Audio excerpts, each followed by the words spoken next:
आपका स्वागत है आपके अपने YouTube चैनल सरकारी गुरुजी में। आज हम पढ़ने वाले हैं कक्षा 4 पर्यावरण और हम का अध्याय 16 जिसका शीर्षक है मीठा मीठा शहद। अध्याय के बीच जो प्रश्न हैं उनका उत्तर हम साथ ही बनाते जाएंगे। तो आइए पाठ शुरू करते हैं। सोनी, मोनी, राजेश और नंदन बगीचे में घूम रहे थे। अनायास सोनी की नजर आम के पेड़ के ऊपर लगे मधुमक्खी के छत्ते पर पड़ी। उसने कहा, अरे कितना बड़ा छत्ता है। सभी बच्चे उधर ही देखने लगे। छत्ते के आसपास मधुमक्खियां मंडरा रही थीं। राजेश बोला, संभल कर रहना, ये मधुमक्खियां काट भी सकती हैं। मोनी ने कहा, ये सिर्फ काटती ही नहीं, हमें खाने को मीठा और पौष्टिक शहद भी देती हैं। प्रश्न एक का एक, क्या आपने मधुमक्खियां देखी हैं? तो उत्तर है हाँ, मैंने मधुमक्खियां देखी हैं। प्रश्न एक का दो, आपने इन्हें कहाँ कहाँ देखा है? तो उत्तर है मैंने इन्हें बगीचे में फूलों के ऊपर और बाजार में मिठाइयों के ऊपर मंडराते देखा है। प्रश्न संख्या दो का एक, क्या आपने कभी मधुमक्खियों का छत्ता देखा है? तो उत्तर है हाँ, मैंने मधुमक्खियों का छत्ता देखा है। प्रश्न दो का दो, चित्र में बने मधुमक्खियों के छत्ते को ध्यान से देखिए। क्या इसमें कोई विशेष आकार बार बार आ रहा है? इस आकार का चित्र यहाँ बनाइए। तो उत्तर है हाँ, इसमें एक आकार बार बार आ रहा है। इस आकार को षटकोण कहते हैं। अंग्रेजी में इसे हेक्सागन कहते हैं। आइए आगे बढ़ें। नंदन ने पूछा, क्या छत्तों में मादा श्रमिक मधुमक्खियों के अतिरिक्त और तरह की मधुमक्खियां होती हैं? उमा दीदी बोली, हाँ हाँ, छत्ते में 3 तरह की मधुमक्खियां होती हैं।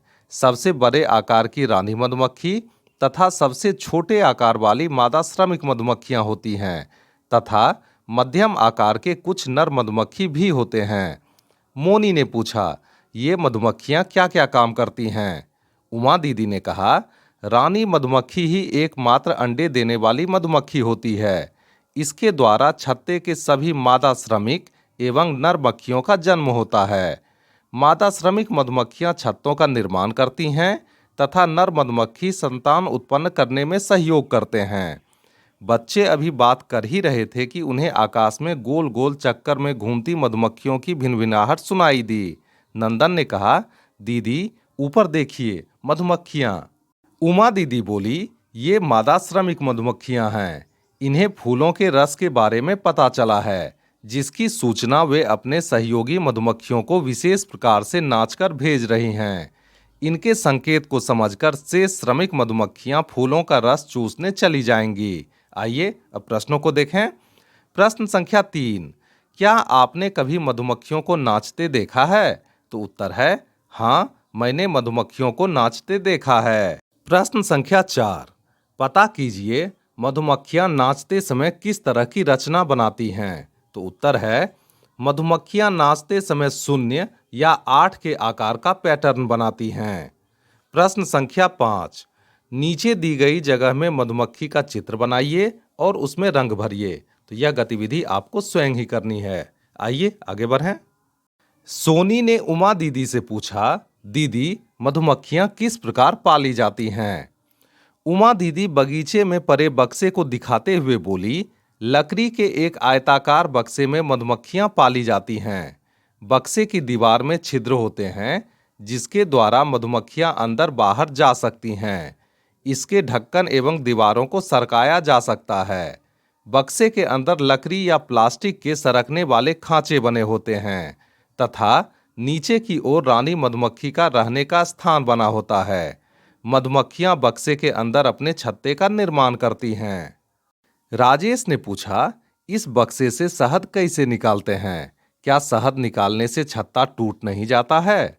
उमा दीदी बोली, इस बक्से के ढक्कन को सरका दिया जाता है तथा एक हैंडल की सहायता से इसके भीतरी हिस्से को घुमाया जाता है, जिससे शहद रिसकर नीचे की ओर निकल जाता है तथा छत्ते को कोई क्षति नहीं पहुंचती है। मोनी ने पूछा, क्या शहद निकालने के समय मधुमक्खियां काटती नहीं हैं?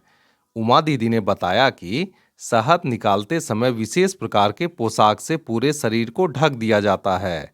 कुछ लोग कंबल भी ओढ़ लेते हैं। बचाव का उपाय करने के बाद भी कभी कभी मधुमक्खियां काट लेती हैं। नंदन, दीदी, शहद का हम लोग क्या क्या उपयोग करते हैं?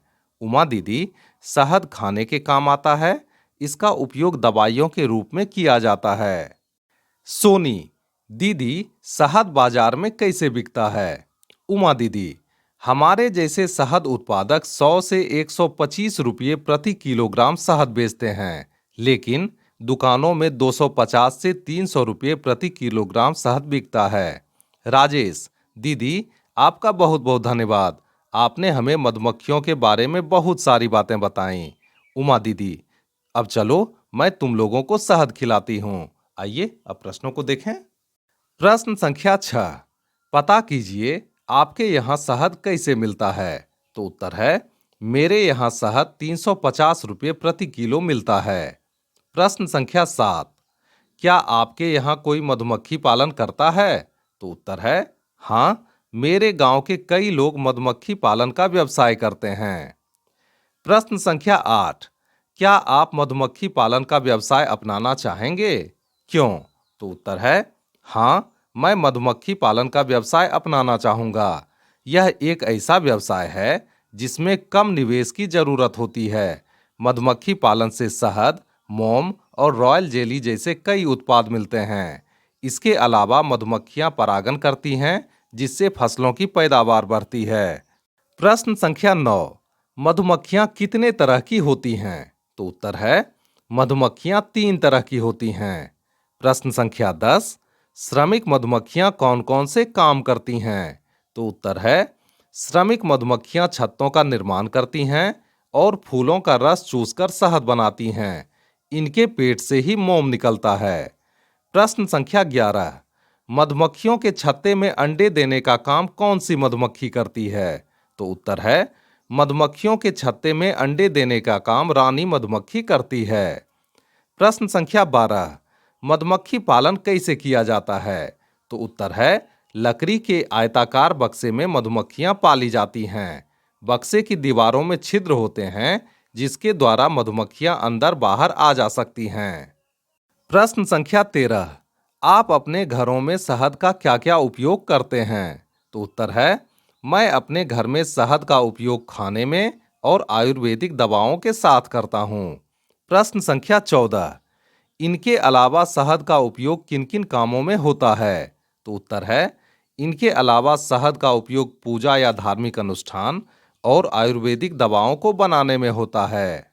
इसी के साथ पर्यावरण अध्ययन का यह अध्याय पूरा हुआ। मिलते हैं अगले वीडियो में नए अध्याय के साथ। तब तक के लिए स्वस्थ रहिए, मस्त रहिए। आपका बहुत बहुत धन्यवाद।